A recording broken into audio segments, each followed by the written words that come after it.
Hoy vamos a hablar de un tema que afecta a muchas personas en esta generación y no sé quién se salva de esto, y son las aflicciones. Cada uno sufre aflicciones, padecimientos, tiene problemas y no sabe cómo salir. Espera el momento, ¿cuándo se va a terminar esta aflicción? Y se dilata, se dilata, se dilata. Y es posible salir. Para eso Moshe, el autor del Pentateuco, fue quien recibió las palabras de Dios, directamente de Dios, y la escribió en la Biblia, en el Pentateuco. Él mismo escribió otro libro, que es el libro de Job. Esos son los libros conocidos de Moshe, que hasta el día de hoy forman parte de la Biblia, los 5 libros de Moisés y el libro de Job. Así está escrito el Talmud de Baba Batra, que Moshe escribió el libro de Job también. En la Biblia está escrito el Pentateuco, qué debemos hacer para que Dios nos dé abundancia, todo lo que necesitamos. Y en el libro de Job está escrito acerca de cómo atraer esa abundancia, porque Dios nos envía la abundancia. Y como aquí en la tierra hay ladrones, hay gente mala, perversa, que roba, ahí en lo alto también Dios nos dio libre albedrío para que podamos elegir entre el bien y el mal y merecer mucho bien en el mundo venidero. Si no nos hubiera entregado libre albedrío, no podríamos elegir y no podríamos tener grandes merecimientos en el mundo venidero. Ese libre albedrío está sujeto a que exista en el mundo bien y mal, y uno elige, y eso se proyecta hasta lo alto. Dios nos envía mucha bendición, pero nosotros no la recibimos porque hay ladrones en lo alto. Hay ángeles malos que se crean con malos pensamientos, malas acciones de unas personas o de uno mismo. Y esos pueden robarnos lo que nos corresponde, las bendiciones que el Eterno nos envía. ¿Y cómo enfrentar a esos malos, ángeles malos que tratan de robarnos? Para eso Moisés nos entregó el libro de Job también, porque ahí se explica. Job tuvo que pasar una prueba. Después de esa prueba tuvo el doble de todo lo que tenía. Perdió todo.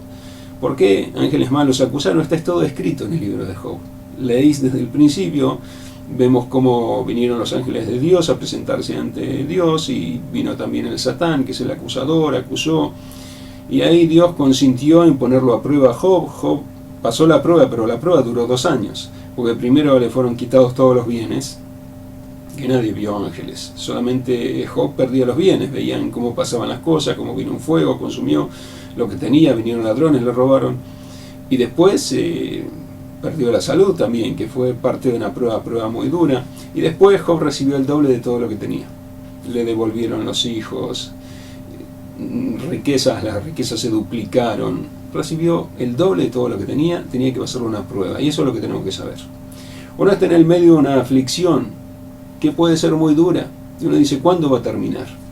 Tenemos que saber que Dios nos va a poner una prueba, o va a permitir que el acusador nos ponga una prueba, porque ahí en el libro de Job dice, el acusador presentó acusaciones contra Job. Job te teme en vano, te sirve en vano, ponlo a prueba y verás que es así como yo digo. Y Dios consintió en que el Satán lo pusiera a prueba.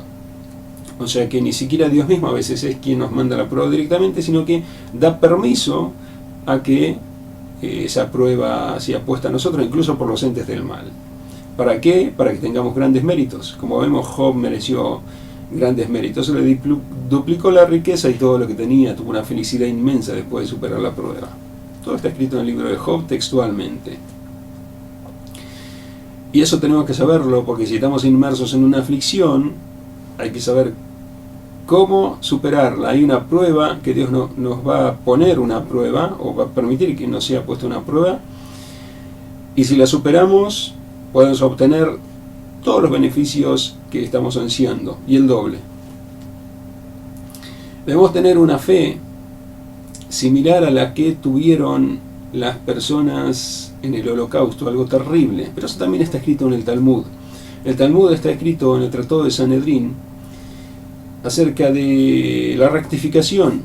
Si uno desobedece lo que Dios nos ordenó hacer, Está escrito en el Talmud, en el Tratado de Sanedrín, en el capítulo 10, que está todo detallado en el libro el Holocausto Revelado, el misterio del Holocausto Revelado, así se llama el libro donde está escrita toda esta profecía talmúdica detallada.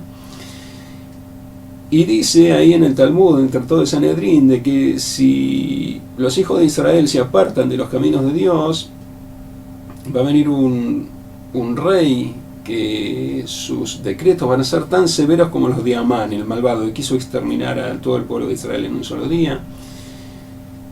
Todo como está escrito en la Megilá de Esther, en el libro de Esther, que está en la Biblia. También podéis ver ahí todo lo que ocurrió con Amán el malvado. Va a venir un rey así, va a querer exterminar a los hijos de Israel, y vemos que en el Holocausto ocurrió eso.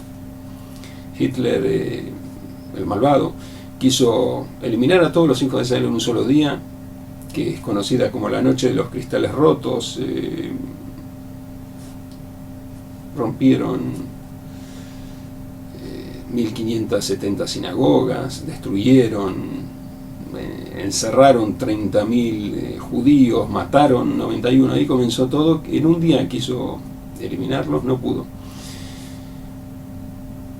Después de eso comenzó una esclavitud que similar a Egipto, la de los hijos de Israel. Fue algo terrible porque los hacían trabajar en campos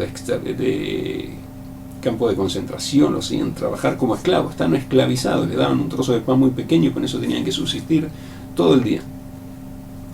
Y elegían los designaban a campos de exterminio, que eso era peor, pasaban de flagelo en flagelo, algo terrible era lo que vivían los hijos de Israel en esa época, que fueron exterminados muchísimos de los hijos de Israel, y después de eso se rectificaron increíblemente, porque uno puede pensar, después de semejante asesinato, masacre, de tantos padecimientos, se van a apartar de Dios, porque es como que ¿dónde estaba Dios en el Holocausto? Y todo lo contrario, si está escrito en el Talmud que iba a sobrevenir eso, si los hijos de Israel se apartaban de los preceptos, iba a sobrevenir eso, está escrito en el Talmud, Tratado de Sanedrín, lo podéis ver en el libro que dije, el misterio del Holocausto Revelado, todo escrito en forma detallada. ¿Y qué hacía falta en ese momento? Para salvarse, hacía falta fe. Dios no se manifiesta visualmente, sino que se oculta, y a través de sus acciones podemos verlo en el materialismo, pero podemos ver sus acciones. Por ejemplo, nos llega algo que no esperábamos. A través de sus acciones lo podemos percibir. El materialismo en el cual estamos inmersos nos impide ver a Dios más manifiestamente, porque Él ocupa todo el mundo, no tiene una forma definida. Nosotros tenemos forma, estamos limitados. Dios no tiene limitaciones de ese tipo, por eso no lo podemos aprender en forma directa, vemos solamente a través de sus acciones reflejos de lo que es Dios. Y debemos tener fe, y en el Holocausto hubo mucha gente que tuvo fe, aunque lo lógico hubiera sido que se hubieran apartado de Dios después del Holocausto. Ocurrió todo lo contrario. En la noche esa, en un día entero que Hitler quiso eliminar a todos los judíos y destruyó, no quiso solamente, sino que lo logró, destruyó 1570 sinagogas. Después del Holocausto, en los años que siguieron, se edificaron miles y miles de instituciones. En Israel solamente hay más de 1570 sinagogas. En Estados Unidos, ¿cuántas hay? O sea que, tal como está escrito en el Talmud, a través de un decreto tan duro como ese iba a venir la salvación, y ahora los hijos de Israel tienen el Estado de Israel. Después del Holocausto, milagrosamente también se fundó el Estado de Israel, se refundó, permitieron a los hijos de Israel venir a su tierra, cosas increíbles, y todo estaba profetizado en el Talmud. O sea, tenían que pasar una prueba, y esa prueba era muy dura, porque como dijimos, Dios no muestra ninguna imagen, se oculta dentro del materialismo para hacernos llegar su salvación, o lo que nos tiene que hacer llegar. Y lo que ocurría en el Holocausto era un rumor de que las fuerzas aliadas iban a liberar a Alemania y a Polonia y a todos los países de los nazis, que habían dominado todo, habían controlado todo, habían tomado por la fuerza. Y los que estaban en los campos de concentración se estaban debilitando mucho. La situación era muy dura. estaban pesando menos de 30 kilos, unos que habían entrado con 70 kilos, estaban pesando ahora menos de 30 kilos, llegaron a 29 kilos, muchos casos se tomaron estadística, 29 kilos promedio. ¿Y qué tenían que hacer? Resistir un poco más, como sea, tener fe, orar a Dios y esperar. Dios iba a enviar la salvación. Había que esperar el momento en que lo hiciera. Y muchos lo lograron. Por eso después se desató esto que hemos visto, algo increíble, que miles y miles y miles de personas se volvieron observantes, comenzaron a observar los preceptos de Dios.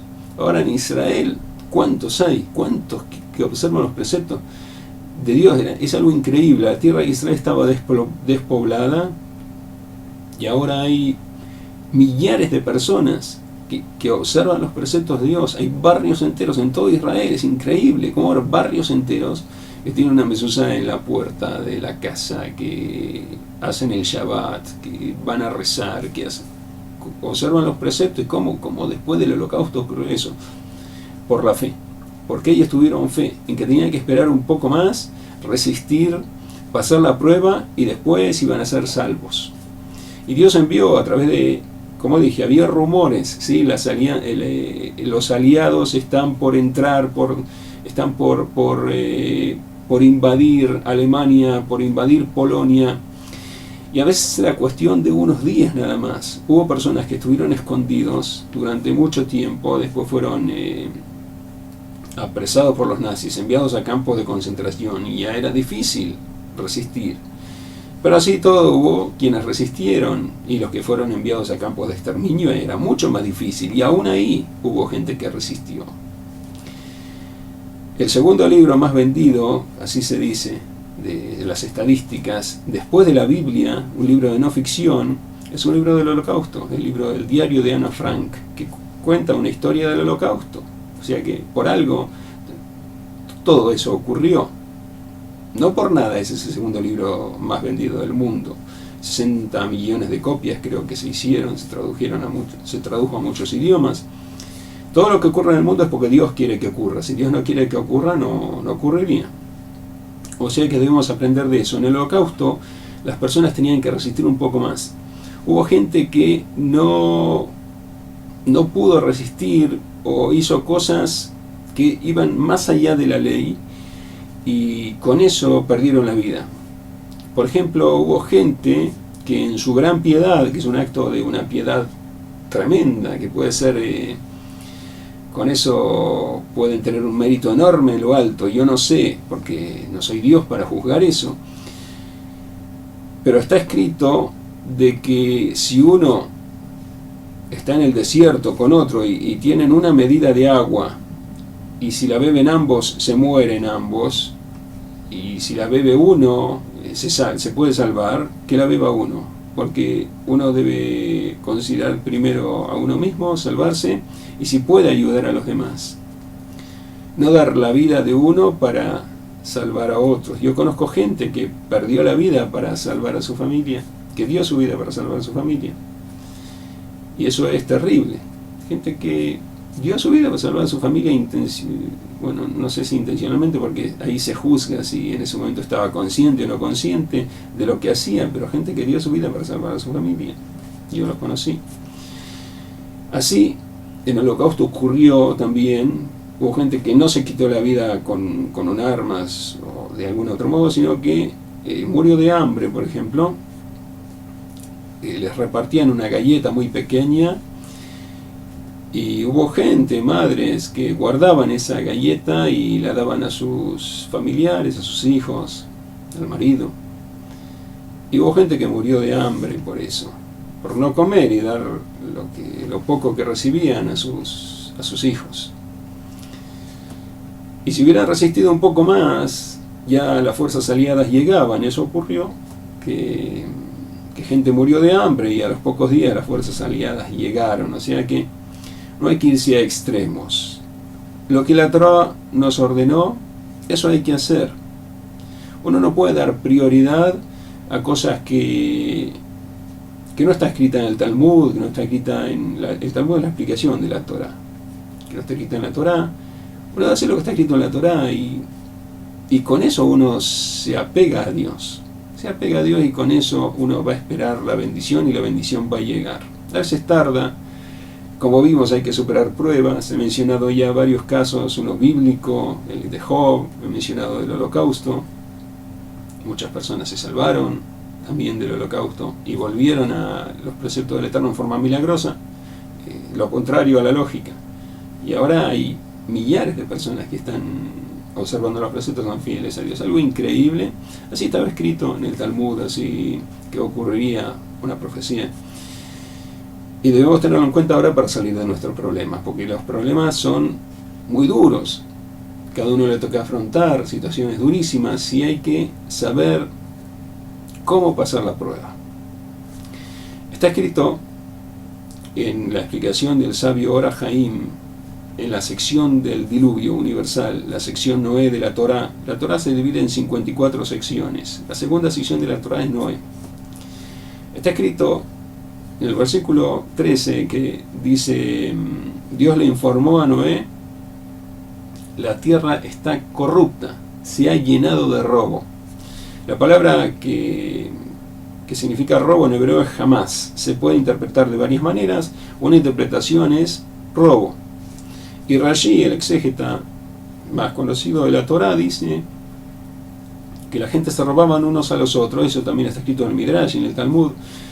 La gente se robaba unos a los otros, y para que no los pudieran acusar, cuando uno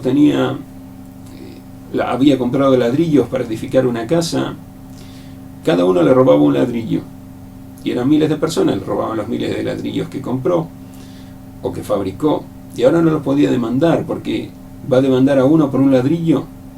¿Quién le va a hacer caso? En el juzgado le van a hacer caso: me ha robado un ladrillo, y ahí le habían robado miles de ladrillos, pero uno cada uno. Así con el ajo que ponía para secar, con todo tipo de semillas. Hay una semilla que se llama turmus, que hay que cocinarla 7 veces para que se torne dulce. Robaban una cada uno, y así no lo podía acusar el dueño de las semillas, el dueño de los ladrillos, el dueño del ajo. Eran muy malos los de la época previa al diluvio. Después, en la época de Sodoma y Gomorra, también ocurrieron cosas como esa.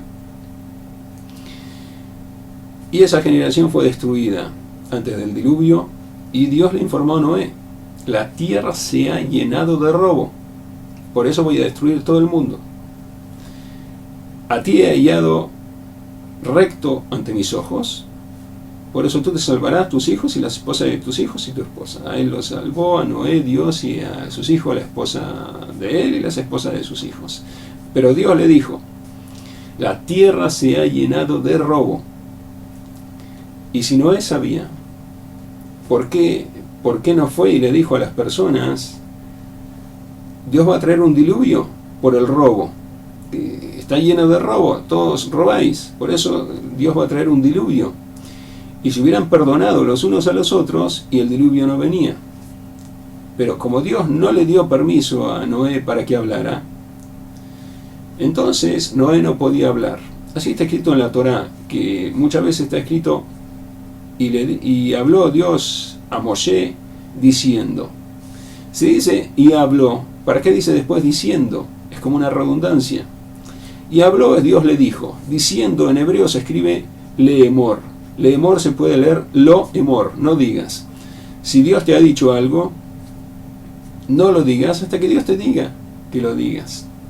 Así una persona, tal como está escrito en el Tratado de Yomá, en el folio 4, se deduce esto: una persona, cuando alguien le dijo algo a otro, esa persona escuchó del otro: sí, me he comprado un ordenador nuevo, o me he comprado zapatos nuevos, me costaron $100. Estaban ellos solos. El otro no le dijo eso para que lo difunda por todos lados. Entra dentro de esta regla, leemor, diciendo, lo emor, no digas. Si alguien te ha dicho algo, te has enterado de algo, no lo digas. ¿Te dio permiso para que lo digas? Si él te dice, lo puedes contar, bueno, uno lo puede contar. Pero si no, no. Aquí explica el sabio Or HaHaim de que eso se denomina hablar mal del prójimo, la yonará, o abak la yonará, que es residuos de la yonará, el polvo de la yonará, el polvo de la habladuría, chismosería. Eso está prohibido terminantemente. Ser chismoso o hablar mal, relacionar a difamar a las personas.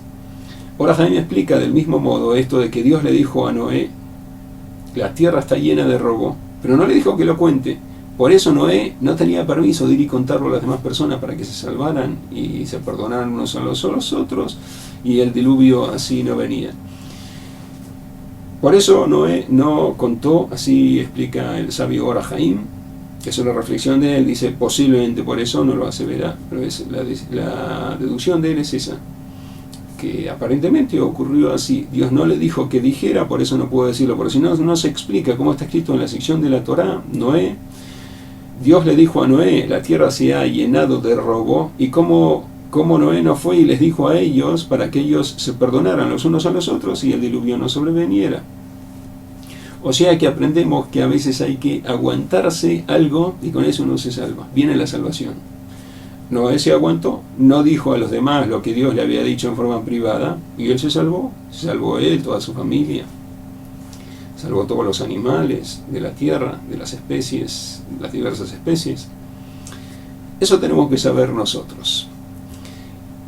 Y también en esta época ocurre lo mismo. A veces hay que hacer algo pequeño y con eso se cambia todo. Todo lo que uno está sufriendo, padeciendo por algo que lo aflige ahora, se puede revertir en un abrir y cerrar de ojos por algo que uno se aguanta de reaccionar o una prueba que el Eterno le pone. Y voy a poner dos ejemplos.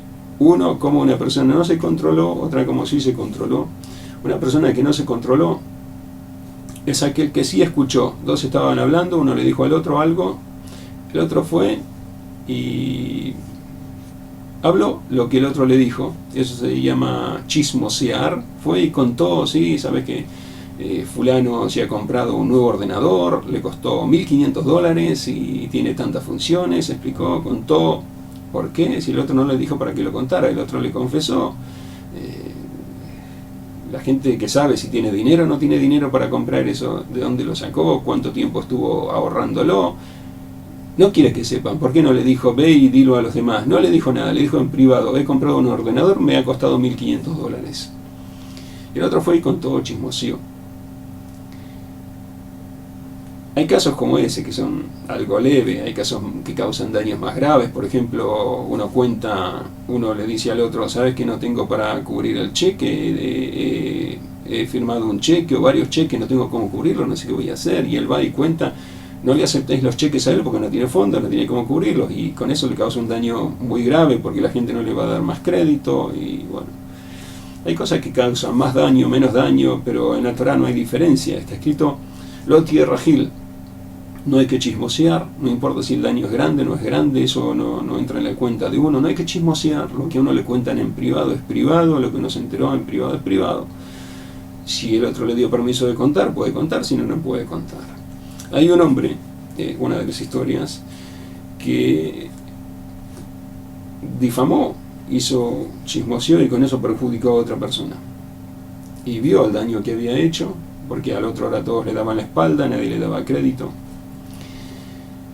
Y fue a visitar al rabino de la ciudad, le dijo, rabino, estoy muy arrepentido de lo que he hecho, he arruinado a una persona, he hablado de él, que estaba en quiebra y la gente dejó de darle crédito, hasta en la feria, el almacén de frutas, no le daban crédito para comprar los alimentos.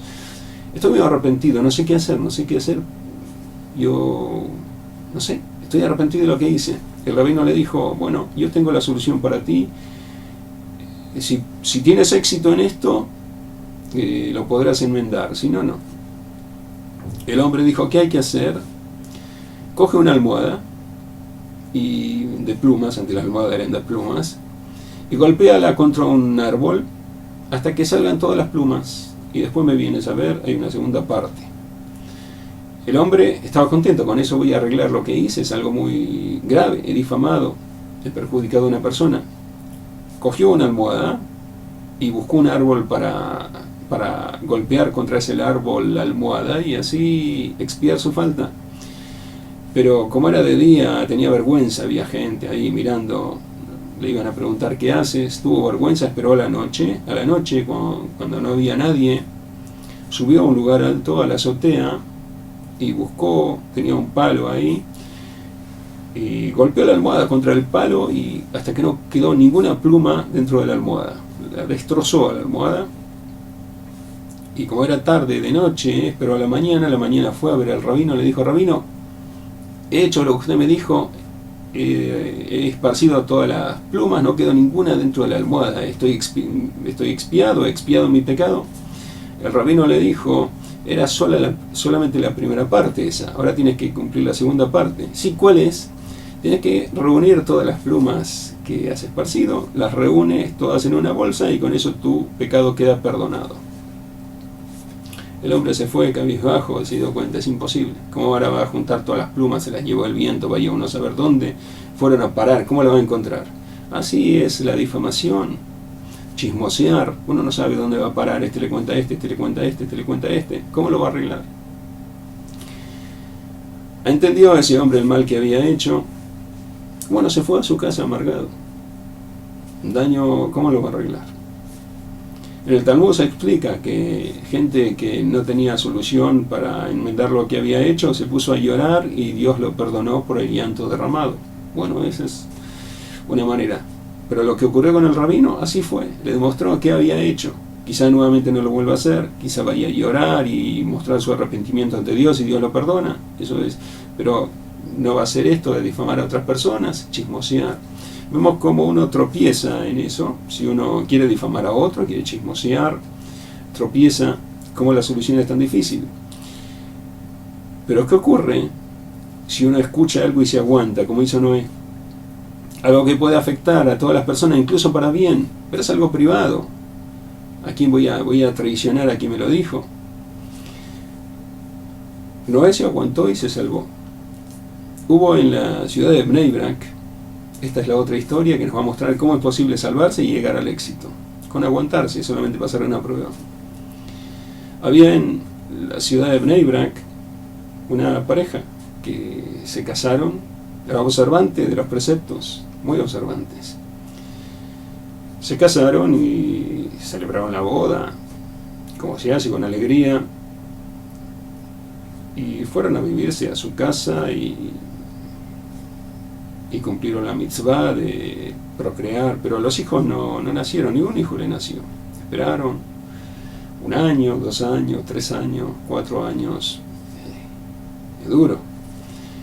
Fueron a ver a este rabino, al otro rabino, rabinos grandes, eminencias, que les dieron consejo. ¿Qué debo enmendar para tener hijos? ¿Qué ocurre aquí? Es algo que viene de Dios. Como vemos en la Biblia, los patriarcas eran estériles. ¿Para qué? Dios quería que ellos orasen a Él para el mérito de esa oración, enviarles hijos, abrir su vientre, su matriz, o al hombre darle fertilidad. Pasaron 4 años, 5 años, y esta pareja que vivía en Bnei Brak no tenía hijos y hicieron todos los tratamientos posibles. Fueron a médicos y fueron a rabinos, eminencias, y los rabinos le decían: haz esto otro, y prueba aquí, prueba esto otro. Nada funcionaba. Y pasaron 10 años sin que pudieran tener hijos. Hay gente que nunca puede tener hijos. Estos pasaron 10 años sin que pudieran tener hijos. Después de 10 años sin tener hijos, se generó una riña con la vecina. Esta mujer que no tenía hijos se peleó. A veces surge, seres humanos ocurre, a veces se pelean, a veces hay riñas, se despiertan por una causa, a veces una causa que es justificada o injustificada, se generan riñas, vaya uno a saber por qué. Las causas son muy extensas para poder enumerarlas. En cualquier caso, se generó una riña. Se pelearon esas dos mujeres, la que no tenía hijos con la vecina, se pelearon verbalmente, se discutieron muy fuerte, hasta que la vecina le dijo a la que no tenía hijos: Dios sabe a quién no darle hijos. Es una humillación fuertísima. Y ahí terminó todo. ¿Por qué? Porque la que no tenía hijos, un impacto terrible, ya quedó sin palabras, se fue a la casa. Y la otra vecina, la que había agredido de esa manera tan brutal, también se fue a la casa. Ahí terminó todo. La mujer que no tenía hijos, que soportó esa agresión tan terrible, tomó una decisión. Dijo, cuando venga mi marido, le voy a comunicar que no vamos a hacer nada. Vino el marido, todos sabían de la riña, vino el marido, le dijo, mira, ha ocurrido esto con la vecina, yo he tomado la decisión, no vamos a hacer nada. No le voy a guardar rencor, como si nada hubiera pasado, quiero comprar un pastel, golpear la puerta de la vecina, decir no tengo ningún rencor, no guardo ningún rencor contra ti, está todo bien. Fue un momento en el que se subieron los humos al cerebro y bueno, reaccionamos, pero no tengo ningún rencor, no guardo ningún rencor, y así hizo. Porque la vecina tenía miedo también, a ver si por haber hecho eso se le mueren los hijos, como castigo, como ocurrió con Ana. Podéis ver en el libro de Samuel que Ana era estéril, no tenía hijos y tuvo un hijo, después tuvo 5 hijos más, y Penina, que era la que le agredía por no tener hijos, se le murieron casi todos los hijos. Tenía miedo la vecina, pero esta otra vecina, la que agredió, pero la vecina que había sido agredida, el marido atendió su deseo de perdonarla, era un hombre estudioso, le dijo, bueno, está bien, estoy de acuerdo. Compraron un pastel, golpearon la puerta a la vecina, les abrió y dijo, sí, no guardo ningún rencor, aquí está el pastel, fue algo del momento. Y compartieron el pastel y siguieron como buenas vecinas. Y volvió a su casa. La mujer que no tenía hijos volvió a su casa y también la vecina siguió viviendo como hasta ahora. Esta mujer se aguantó, no reaccionó, no fue vengativa, no rencorosa, se aguantó. Ahora, hace 3 meses, el rabino Boyer, que esta mujer acudió al rabino Boyer para que la aconsejara a la mujer que no tenía hijos, el rabino que acudió mucho para preguntarle qué hacer y qué no hacer, y el rabino le indicó, haz esto, haz lo otro, fue el rabino Boyer. El rabino Boyer le dijo, mira, hemos probado todo lo que hasta ahora se puede probar, lo hemos probado, ha sido a los médicos más importantes, a los rabinos más importantes para que te dieran una bendición. Ya no hay más que hacer. Ahora deja que Dios haga lo que tiene que hacer. Nosotros en la tierra hemos probado todo, no tenemos más recursos. Pero Dios tiene recursos ilimitados. Ya nosotros no tenemos recursos, déjalo en manos de Dios, a ver qué hace Dios. Y ahora hace 3 meses le nació un hijo a la mujer que no tenía hijos. Después de haberse aguantado eso, no sabía qué prueba tenía que pasar. Pasó esa prueba, se aguantó, no le dijo nada a la mujer que la había agredido, sino por el contrario, fue con un pastel, le dijo no guardo rencor contra ti. Ahora, hace 3 meses le nació un hijo a esa mujer. Está muy contenta después de 10 años. O sea que a veces tenemos que pasar una prueba, no sabemos qué prueba es. Tenemos que saber qué Dios quiere de mí, estudiar los preceptos, y cuando nos viene una prueba, saber, puede ser que esta es la prueba que me va a cambiar la vida. Por las dudas, me controlo, no lo hago, no reacciono. Es muy fácil reaccionar y hablar y difamar, es muy fácil, pero no. Puede ser que esta sea la prueba de mi vida y me va a cambiar todo. Por eso es importante saberlo. Aprender qué Dios quiere de nosotros, los preceptos de Dios, cuáles son los preceptos de Dios. Ahora en la actualidad no es difícil, está el libro Kitzur Shulchan Aruch en español, en todos los idiomas prácticamente está escrito, traducido al libro del Rav Ovadia Yosef, que compiló los preceptos que hay que hacer, las halajot. El libro Ben Ish Chai también está traducido a varios idiomas. Hay muchos libros que se puede aprender cuáles son los preceptos básicos. Y uno ya sabe cuáles son los preceptos básicos, qué Dios quiere de uno, y con eso uno sabe qué hacer. Estar dispuesto a pasar una prueba. Cuando se le presente cualquier prueba, en ese caso, saber, puede ser esta prueba, me conviene no reaccionar, contenerme, y con eso Dios me va a cambiar la vida. Por eso tenemos que saber esto, que el mundo no está abandonado, que Dios lo dejó y nosotros estamos viviendo aquí, Dios nos ha dejado solos. No, Dios está pendiente de cada acto nuestro. Solamente quiere que hagamos algo. Y a veces que pasemos una prueba, como está escrito en el libro de Job. Pasamos esa prueba y nos puede cambiar la vida por completo. Eso es lo que quiero transmitiros acerca de este tema tan difícil, que uno atraviesa aflicciones y no sabe cómo salir. Dios en algún momento nos va a dar la puerta para salir. ¿Qué tenemos que hacer? no desaprovechar ese momento.